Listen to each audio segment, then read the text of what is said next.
Hello student, most welcome. तो चलिए लिखेंगे जागरण संपादकीय नज़रिया दिनांक 15 अप्रैल 2026 का डिक्टेशन। डिक्टेशन लिखने से पहले इसमें आने वाले कुछ हार्ड वर्ड और वाक्यांश की आउटलाइनों पर एक नज़र डालते हैं। यदि आपको इसका पीडीएफ चाहिए तो आप हमारे Telegram channel shorthand with Vivek से इसका पीडीएफ भी डाउनलोड कर सकते हैं। टेलीग्राम चैनल तक पहुंचने के लिए इस वीडियो के डिस्क्रिप्शन में लिंक दिया है, या आप टेलीग्राम पर सर्च करेंगे short hand with Vivek without space तो आपको आसानी से मिल जाएगा।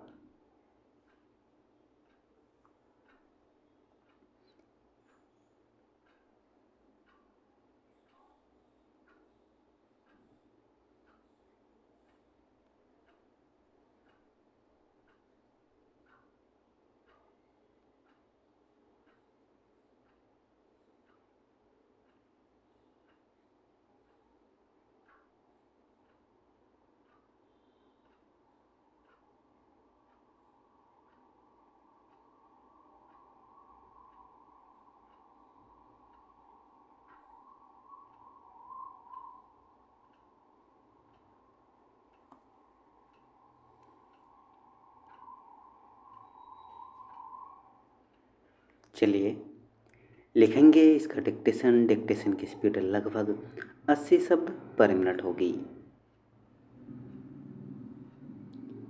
डिक्टेशन स्टार्ट करेंगे 5 सेकंड बाद।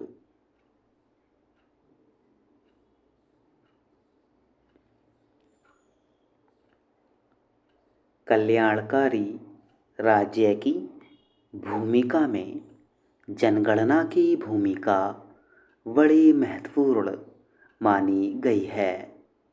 सदियों पहले अपनी रचना अर्थशास्त्र में कौटिल्य ने भी यह उल्लेख किया था कि यदि राज्य बेहतर शासन व्यवस्था करना चाहता है तो उसे अपनी जनता की भली भांति जानकारी होनी चाहिए।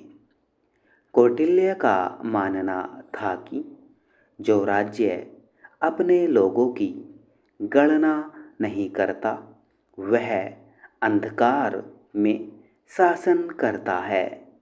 कोविड और कतिपय अन्य कारणों से भारत में भी निरंतर चली आ रही जनगणना की राह में जो अंधकार उत्पन्न हुआ था वह अंततः छट गया और इस महीने की शुरुआत से देश में जनगणना की विधिवत शुरुआत भी हो गई है।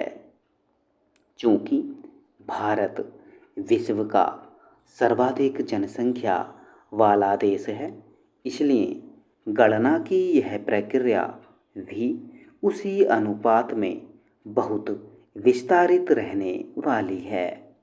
इसमें 30 लाख से अधिक गणना करने वाले पर्यवेक्षक और अधिकारी महीनों तक 140 करोड़ भारतीयों से 33 प्रश्न पूछेंगे।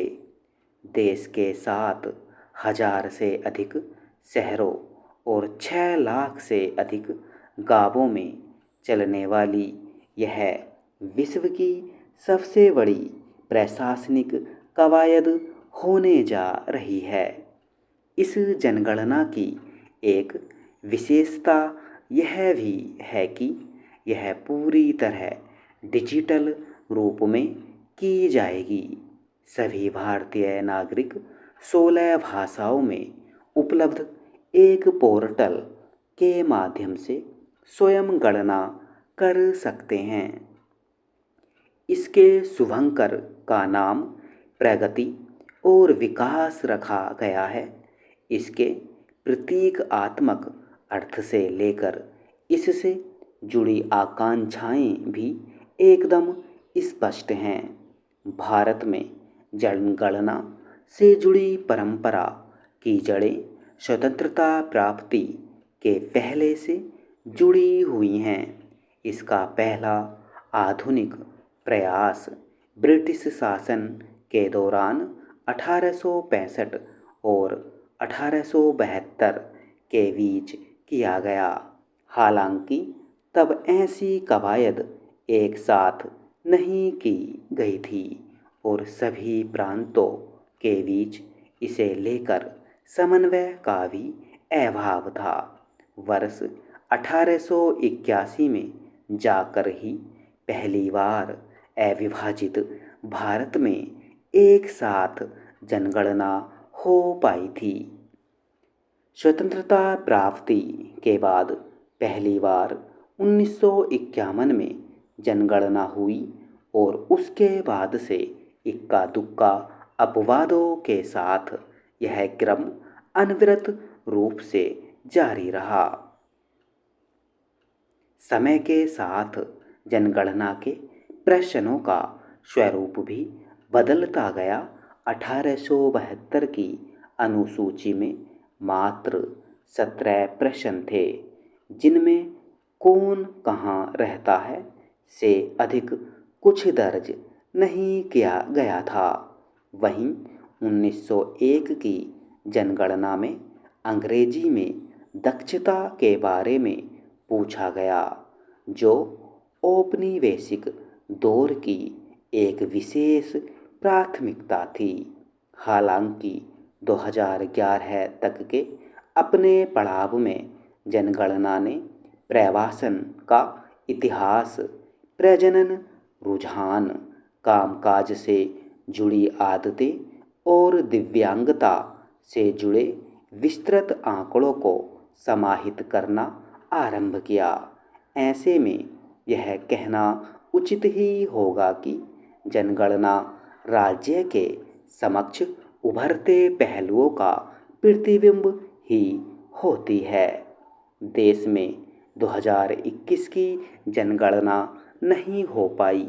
इसके पीछे एक प्रमुख कारण कोविड महामारी रही, जिसके चलते प्राथमिकताएं एकाएक बंद हो गई थीं और इतनी बड़ी प्रशासनिक प्रक्रिया संभव होती नहीं दिख रही थी।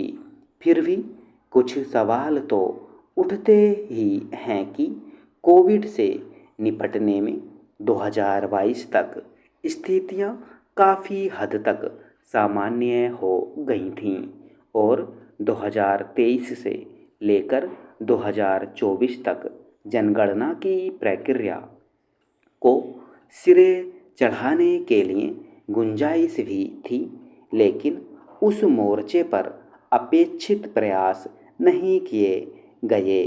जो जनगणना अभी आरंभ हुई है, उसकी औपचारिक अधिसूचना जून 2025 में आई और उसके 15 महीने बाद यह प्रक्रिया आरंभ हुई है। इसमें कहा जा सकता है कि कभी नहीं से तो देर ही भली, लेकिन देर को जायज़ ठहराना थोड़ा कठिन है।